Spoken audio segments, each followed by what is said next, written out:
If you're like me and you jumped on the tretinoin train, or you're using retinol or retin-A or retinol, and you're experiencing flaky skin or irritation, I feel you. And I'm here to help. Hi guys, welcome to my channel. My name is Mary and I'm super excited for today's video because we're not just going to be talking about beauty products, but we're going to be talking about problem-solving beauty products. If you ever have issues with your foundation being too light or too dark, if you have jumped on the tretinoin train and you're having flaky skin or irritated skin, if you struggle with butthole lips or bad breath, we've got all of those things covered in today's video, plus some other stuff. So I'm really excited to share these tips and tricks with you guys. Let's just jump straight into it and get into our first issue. So I'm a person who struggles a lot of times with matching my foundation, whether it be because I picked a foundation out online and I just didn't do a very good job, or the seasons have changed and I've gotten lighter or darker. And I have found that you can really play with your foundations and get them to match you. And I used to mix foundations one with another foundation, and that works sometimes, but if I don't want to mess with the undertone of the foundation, that's what we're specifically talking about today. And when I have a foundation that is a little too light for me and I want to deepen it up, but I don't necessarily want to make it a different undertone, I use the Cali Ray Sun Drip Drops. Now, these are bronzing drops, but I've noticed that they will darken up the foundation just a little bit. And I have some demos and clips of me using these in action to kind of problem solve today, so I could kind of show you them working. But I have my Dior foundation stick on today, and it is way too light for me. I picked it out online and it just is not the right shade. And when I wear it, I can take these drops, throw it on before I put on my foundation. I can even add a little bit extra in while I'm doing my foundation if I need to darken it up a little more. And it will even out the foundation to help it match my skin tone a lot better, but not really affect the undertone of the foundation. And I like that. And this is packed full of skincare. It's got peptides and vitamin E. It's a clean formula. It doesn't affect any of the foundations that you add it to. It's not going to change the wear of the foundation. It literally just helps deepen it up a little bit, and at the same time you're getting some bonus added skincare. So I really love these. And if your foundation is too dark and you want to lighten it up, I suggest the Haus Labs White Foundation. And the reason I specifically say this, I know that there are a lot of other mixing mediums that you can use to lighten your foundation, but specifically the Haus Labs one, because it's already on its own such a beautiful foundation formula, it will make any foundation that you add it to just a little bit better. It's not going to affect the wear again of the foundation. It's not going to affect the undertone. It's just going to lighten it up a little bit for you, and everything. Honestly, it makes me like a lot of foundations that I don't even like that much. Makes me enjoy them a little bit more. But as far as problem solving, it's definitely my #1 choice for when I need to lighten up a foundation. Now, when we've solved the problem of our foundation matching our face, now we want our body to look cohesive all together. And there are tons of facial mists, serums, things that you can use out there. This is just one that I really like. It's the Tenologist Face and Body Drops. The reason that I like this one is because you can mix it into your moisturizer, you can mix it into a liquid sunscreen and put it onto your neck and your chest, and it's just going to even you out. It is a very natural looking skin tone. You see how different colors? I could use a little bit of this right now and it would even all of this out to kind of, especially if I had on a low cut shirt, then it would help to even that out a little bit more. You do have to wash your hands after you use this. It is like a self tanner. It's going to turn you orange on your hands, so you have to make sure that you wash your hands off and try not to get it on any of your clothing and things like that. But it really, I think, does a really good job of a natural evening out, so that my face kind of blends into my neck, kind of blends into my chest a little bit better, and I don't feel so choppy. Okay, next up we're talking about getting rid of our hair. So a lot of us, I know, we love to get rid of our peach fuzz. We love to dermaplane and shave our faces. It used to be completely taboo. No one would even speak of shaving their face, and now everyone's shaving their face. But for me, when I dermaplane, it causes me to break out, and it makes me not want to do it, but I love all the benefits of dermaplaning. So what I have discovered is hypochlorous acid spray. There are many different versions that you can choose from on the market. A couple options here are the one by Tower 28. This is the one by Prequel. You can get Tower 28 Sephora. Prequel you can get at Target. This is a more affordable option. The ingredients are exactly the same. As long as you're picking up something that only has water and hypochlorous acid in it, these sprays are great for soothing your skin, preventing breakouts after the gym. They're great for if your skin is irritated from reacting to something that you're allergic to. But mainly what I'm talking about is using them before and during dermaplaning. So what you're going to do is you're going to take the spray and you're going to spray down your dermaplaning tool. And then before you actually dermaplane, you're going to spray it all over your face, give it a decent soak, and dermaplane your face with the spray on there. And as it dries up, you want to give yourself a little douse and make sure that you're pretty moist as you're continuing to dermaplane. And I promise you, it may not eliminate the breakouts completely, but it considerably is going to decrease the amount of breakouts that you get after dermaplaning. And then you get to enjoy your peach fuzz free face that we all love, and your makeup applies smoother and everything is great, but you don't end up with all the breakouts, which I just think is game changing. Okay, the next thing that I wanted to talk about is flyaways. And I know that there's a lot of the flyaway sticks out there. I have tried them. This is the Briogeo one that I have right here. And they're great, and it's useful, and it helps with the flyaways. But if you are a curly girl, you wear your hair in slick backs a lot, I highly suggest getting a flyaway with a brush instead of a stick. Find one. This is the one by Day, and it smells phenomenal. It smells really, really, really good. But you can find any of them. A lot of the Korean brands have them as well. It has the styling gel in there and then the brush, so that it brushes down your flyaways. This stick will start to kind of do unflattering things to my hair and make it seem kind of, I don't know how to describe, I don't want to say greasy, but it gets too thick. This never seems to. I can just do it as many times as I want to, keep it in the car, do it throughout the day when I need it. It gets the flyaways a lot flatter, I think, than the stick does.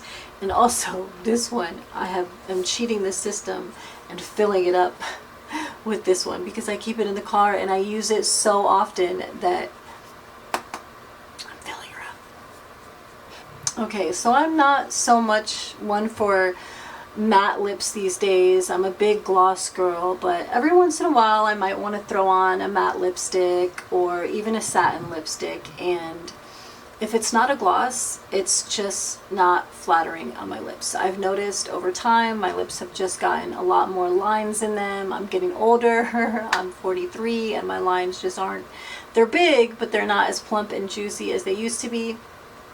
And I have found not a solution because they're still there, but I have found a way to really help and improve the look of matte lipstick. And gloss is very forgiving and smoothing, But when you're wearing matte, it really will show all those lines and crevices on your lips.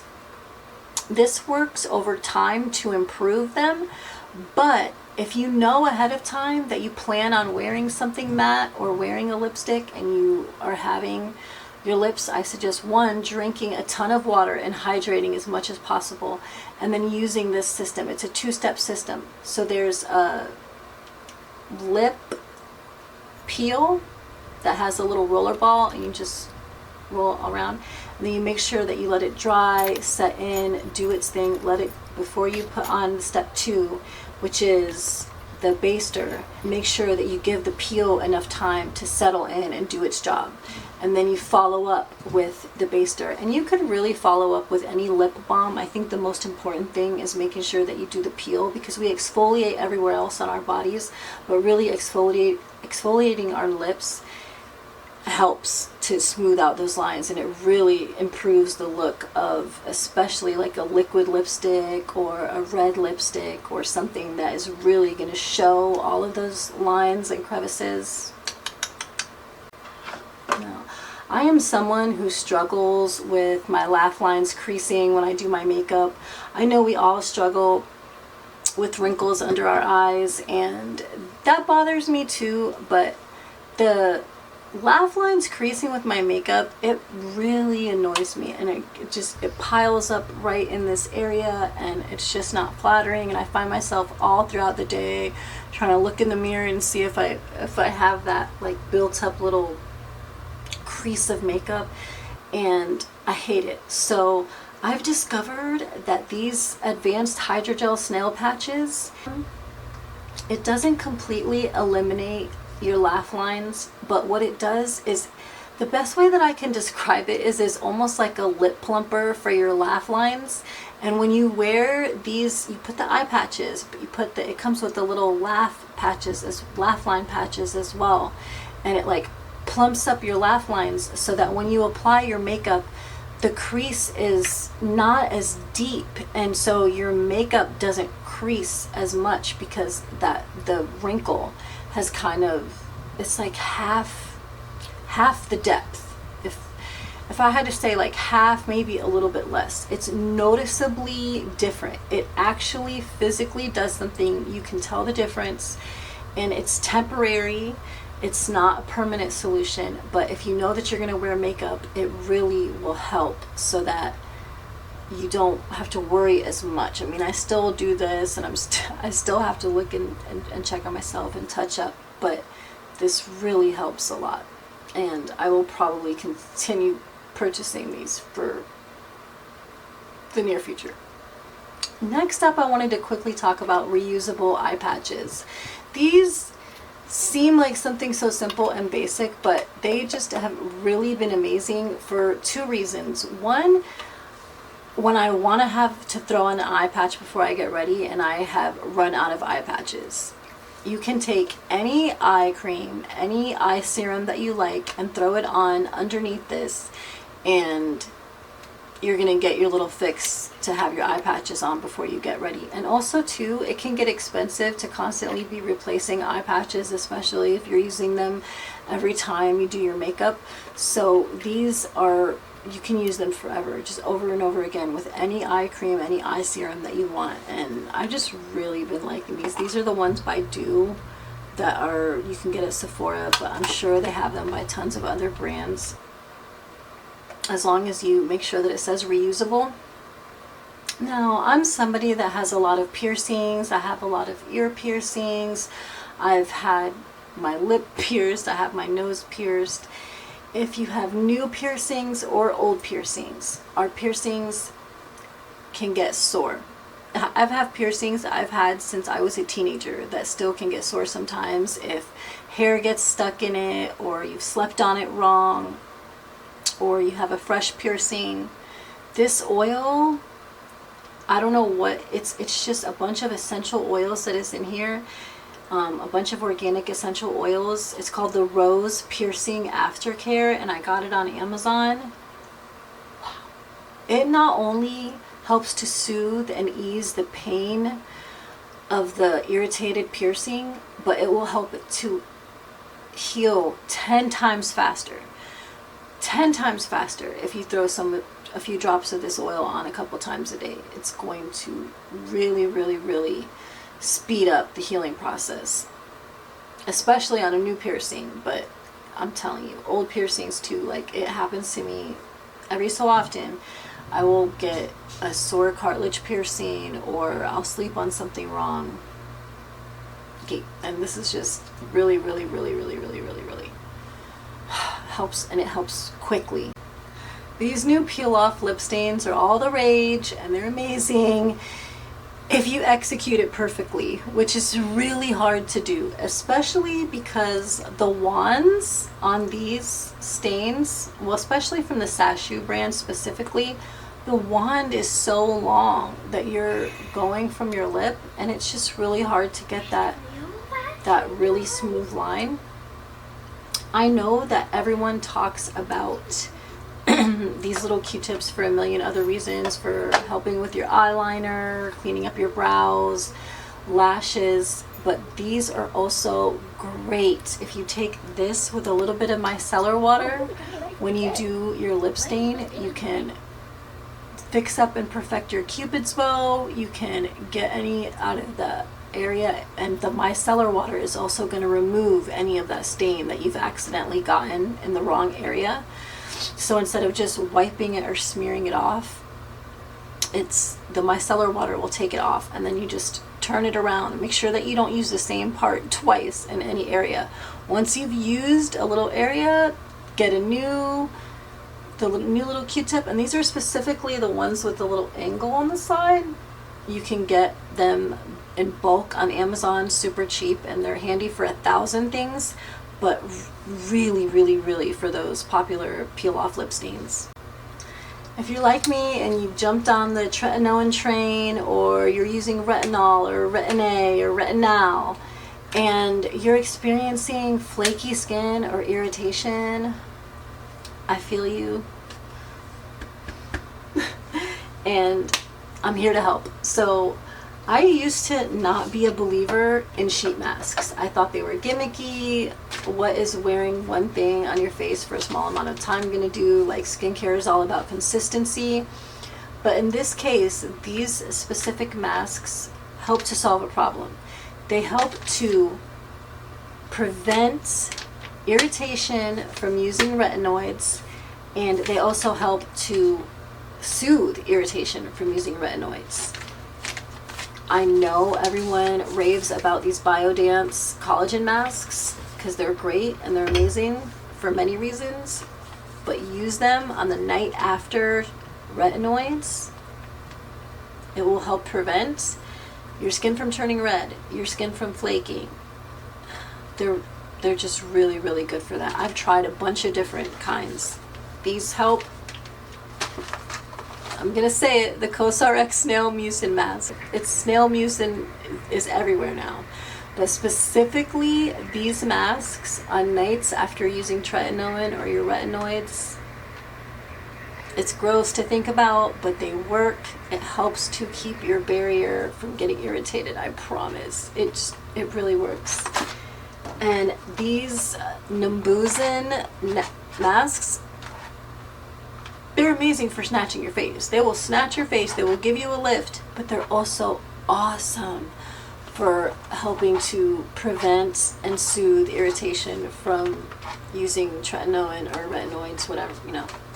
Just harsh skincare in general. Anything that's irritated your skin, these masks really, really, really, really help.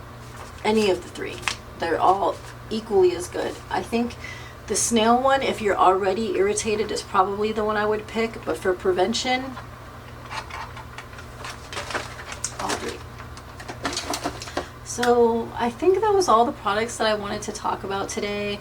I hope that I didn't seem a little kind of redundant, and I had to film this video 3 times because things just kept going wrong. So I was repeating myself a lot, trying to remember what I was trying to mention, and just not. Anyway, so hopefully you found something helpful here today. I know that all of these products have really helped me to solve some problems that were causing issues for me. You know, like I almost wanted to stop wearing makeup and foundations because the creasing in my laugh lines was so bad, and those patches have really just helped make a difference for me. And being able to help prevent the irritation from using tretinoin is really game changing, because it can get to a point sometimes that you want to quit.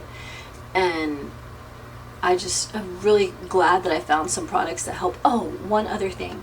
If you do have the irritation, you have flaky skin, the Dalba First Rescue Spray. Not only does this spray smell amazing, but it really